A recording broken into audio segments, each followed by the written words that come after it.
What? Elden Ring level up fast with this early rune farm? Since you were just on the topic of Pokemon, how about some random Pokemon facts many don't know?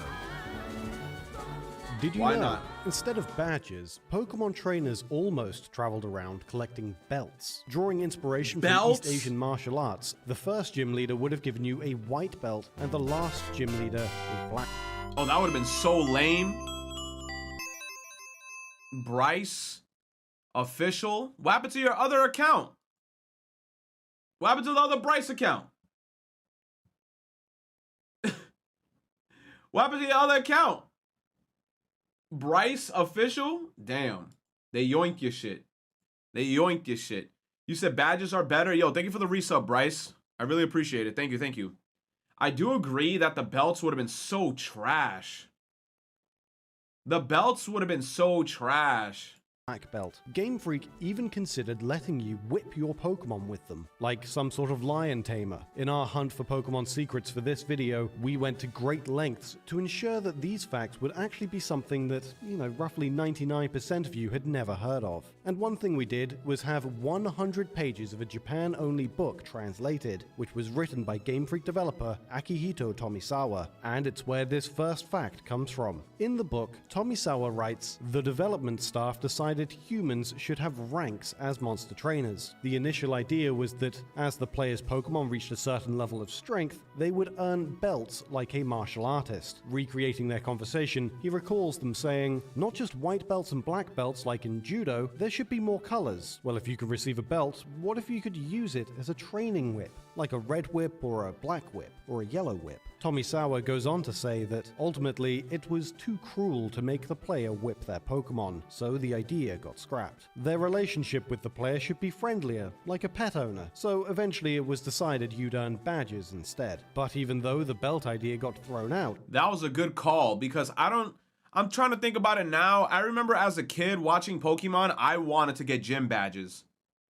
Like, I remember when I used to see Ash, whenever he got a badge, he used to point it up at the screen. Like, oh, I got the Pewter City Gym Boulder badge. And he used to put it up, and then it used to sparkle. As a kid, I wanted that. But if it was like, oh, I got a black belt, I would have been like, okay, you got a belt. actual whips were still very much on the menu. As we've mentioned in the past, this beta sprite shows Trainer Red carried a Beta Sprite? Man had a whole whip and what is this? Knee pads? whip at some point in Red and Green's development. And even though Red's eventually got taken away, lots of other trainers' whips still made it into Generation. Oh, this was my favorite Team Rocket grunt shit. Even Sabrina had a whip. Everybody had a whip, except they just took them away, I guess, in editing. They were just like, fuck it, let's just completely delete the whips. Everybody had a whip.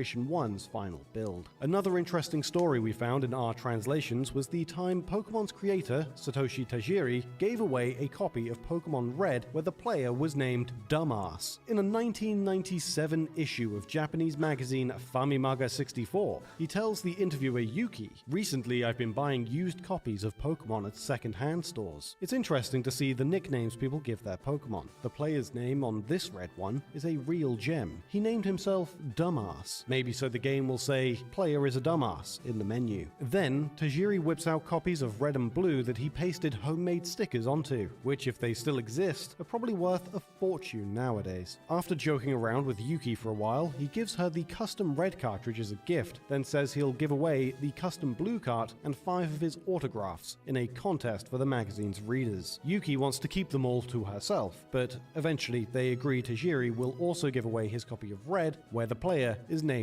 Dumbass. Whoever the lucky kid was who won the contest hopefully never overwrote that save file. Before we get to more Pokemon, There is no way. But you could literally lie out your ass and then just get an old copy of a game, call yourself Dumbass, and then just put a sticker over it and say that this is the copy.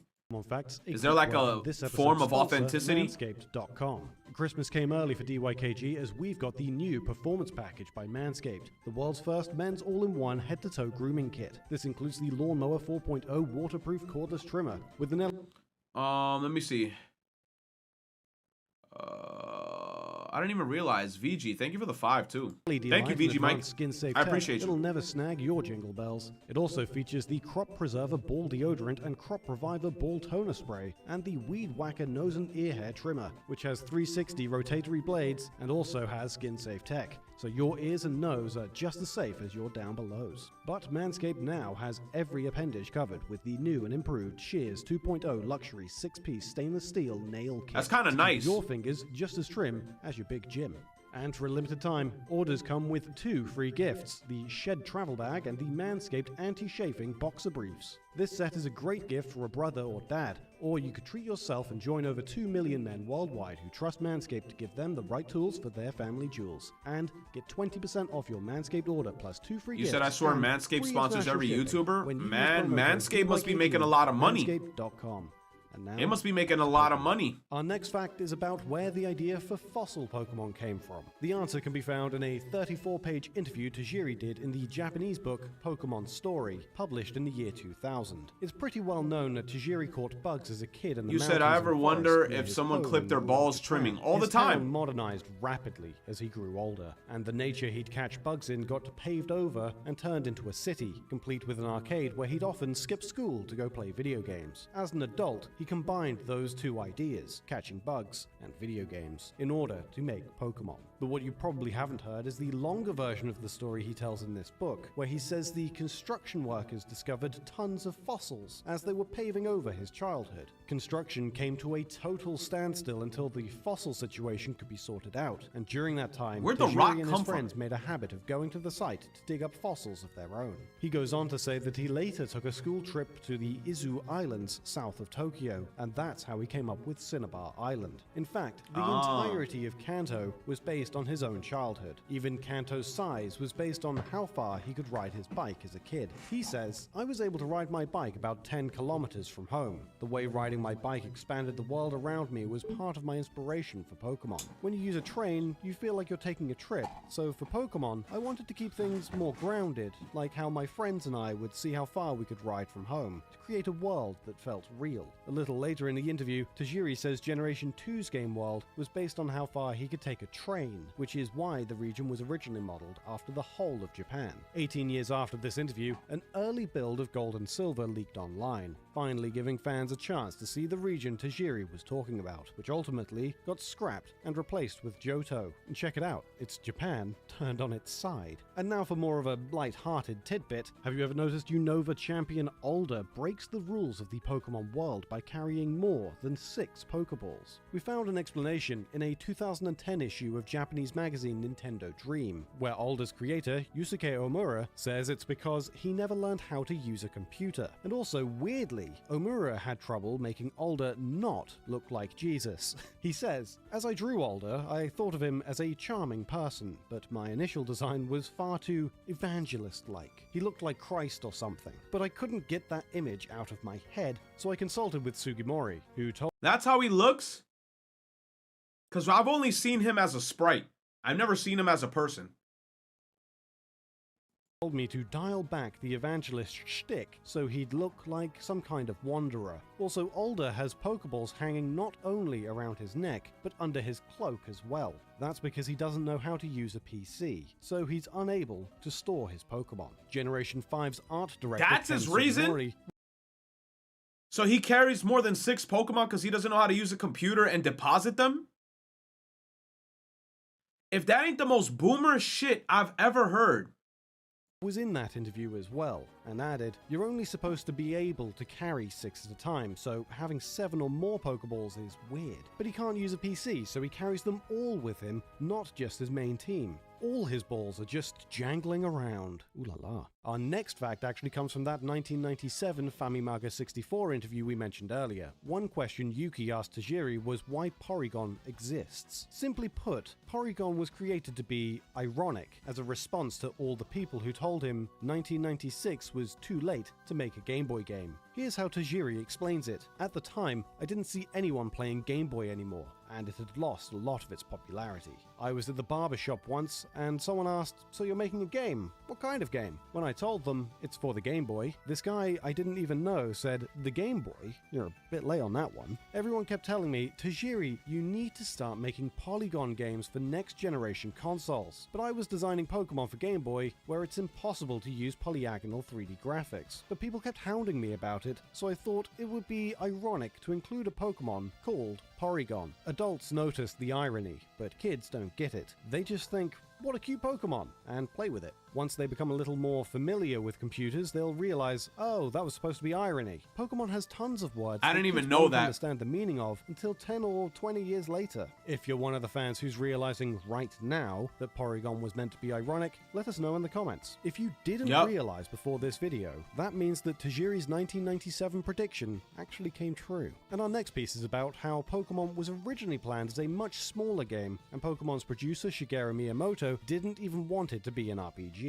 Red and Green launched in 1996, but Tajiri pitched it to Nintendo subsidiary Creatures Inc. back in early 1990, with a contract to finish it in October the same year. In fact, Creatures thought it was going to be so similar to another creature collecting game they were going to make that they cancelled it out of respect for Tajiri. In that Tomisawa book we translated, Creatures chairman Tsunekazu Ishihara says, "To tell you the truth, Creatures already had its own idea for a game like Pokemon, something incredibly similar. The game was called Toto, and it used the Game Boy like an insect cage to be filled with creatures you owned. At the same time we were talking about it, Tajiri brought us his idea for Pokemon, where youths catch monsters and trade them with a link cable. It wasn't a question of which idea came first, but we did think Tajiri would wonder, how could they do this to me when it was my idea?" Ishihara goes on to say Creatures thought the main difference between Toto and Pokemon was going to be the link cable trading, so they ultimately decided not to. Bro, as a kid, I remember when I used to see this animation when I used to be trying to link trade with people, and I always thought to myself, what would happen if you unplugged both ends of the link cables while the Pokemon is in the middle? Like, are they gonna get stuck? And that used to always happen to me. Make Toto, but Tajiri's small idea eventually got a lot bigger, as he explained in another Japanese publication, saying, "We figured we could probably make a Game Boy game in about 6 months. But our goals for Pokemon just grew and grew, so we eventually realized it would be difficult to develop that quickly." Of course, ultimately, our 6-month plan didn't work out. Shigeru Miyamoto liked the idea of collecting and trading monsters because it was an idea that would only work on Game Boy, and he's always loved games that are only possible on the system they're played on. But even though he liked the concept, he didn't think Pokemon should be an RPG. Here's what he said in that Tomisawa book. "At the stage where we just had the basic idea for Pokemon, I didn't care what genre it would be. It was Tajiri who thought it wouldn't be complete." You said Cyndaquil's lame as fuck? Nah. Cyndaquil in the past was fire, but now Typhlosion is kind of mid. It wasn't an RPG. I was concerned that if we made an RPG, we wouldn't know when we'd finish, and I thought we should just focus more on the essence of the game. But as the producer, it wasn't my call, so... You said the reason my other Twitch is gone is because trolls reported my Twitch for no reason and it got suspended. What? You better hit them up and be like, "Hey, you got the wrong guy." So Pokemon ended up in the form it is now, and I'm honestly not sure if that was the right decision. Now, more than 20 years later, I guess fans have to ask themselves, would Pokemon be a better series if it wasn't an RPG? What if it was still about collecting and trading Pokemon, but the gameplay was an entirely different genre? Let us know in the comments if you think Tajiri was right to hold his ground, or if he should have listened to his idol, Shigeru Miyamoto. And now we're going to jump back into cut content from Generation 2, so let's talk about one of Johto's lesser-known scrapped areas, the Lost Suicide Forest. That entire Japan-based region was scrapped, but later in development, There was a suicide forest in Pokemon? there were also parts of Johto that got cut, but can still be found in the game's internal data. Most of them are just early designs for Johto's cities. Possibly the most interesting is the Lake of Rage, which originally had an entire town built around it. There's also a tiny safari zone, once meant for Fuchsia City. But the map we really want to highlight is this forest, which the data refers to as Fuji. This Fuji forest was originally located at the foot of Mount Silver, which is based on the real-life Mount Fuji in Japan. In fact, in early builds of Gold and Silver, Mount Silver was literally called Mount Fuji. In the real world, there's a forest at the foot of Mount Fuji called the Sea of Trees, also known as the Suicide Forest. It's got a historical reputation as a home to ghosts, and it's one of the most used suicide sites globally, at over 100 deaths per year. The government even puts up signs in the forest that encourage suicidal visitors to think of their families and reach out to a suicide prevention association. By the way, all this information was sent to us by Pierre Carrot, a Generation 2 disassembler and one of the members of Team Spaceworld, so full credit goes to him. In Generation 2's final build, there's only one new ghost type, Misdreavus, who can only be found at Mount Silver. It's likely the forest was planned as a home not just for Misdreavus, but other ghost Pokemon as well, like these two that got cut during development. But in an effort to avoid the risk of controversy, Game Freak ended up cutting the location and replacing it. Look, Typhlosion's flames is permanently out on his back, so he looks cool here. If the flames are gone, he looks stupid. With this map, which bears no resemblance to the Suicide Forest. Despite its removal though, the forest can still be found, hidden in the game's internal data. Did you also know that Mew only exists because of a secret that was rumored to be in an old arcade game? Click the video on screen if you want to hear the full story, or if you want to learn more about Satoshi Tajiri. Nah, I'll never forget about Mew and the truck. Mew and the underground truck was my shit. Not the underground truck, the truck next to the SSN. Typhlosion in 2D is fire 100%. He looks whack in 3D. This is why I'm saying, bro, Nintendo, if they were to go back to pixels of Pokemon, I feel like it'd be so fire. But you know they're never going to do that shit. Out of curiosity, do you ever want to do a Nuzlocke that you can occasionally... You said of gold and silver? I don't even know, man.